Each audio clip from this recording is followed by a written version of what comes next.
Assalomu alaykum hurmatli mijozlar. Bugun do'konimizdagi suv nasoslari haqida gaplashamiz. Xo'p, birinchi shundan boshlaymiz. Обычный suv nasos uyda naporni taqsimlab beradi tochkalarga. Kerak joylarga, объемga qarab, katta kichigiga qarab tanlasanglar, ustani o'zi tanlab beradi. Hop, keyingisi glubinniy nasos.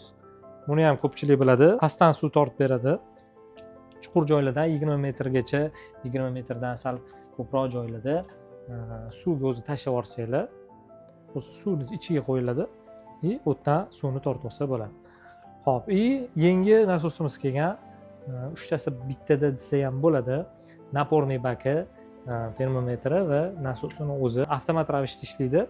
Oddiy nasoslar bilsanglar, kranni yoqsanglar yonadi, kranni o'chirsanglar avtomatik o'chadigan funksiyada ishlaydi. Bu nasosimiz bo'lsa, bakka ichidagi bosim hisobiga bakka ichiga suv yig'iladi, bosim uni ushlab turadi va suvni yoqqaningizda bosim suvni sistemaga, ya'ni kraningizga haydab beradi.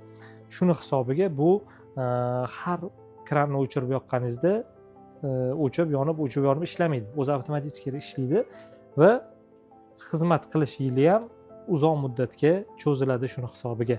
Kimga kerak bo'lsa, kommentariyada yozib qoldiringlar. Razmerlariga qarab narxlarni sizlarga aytamiz.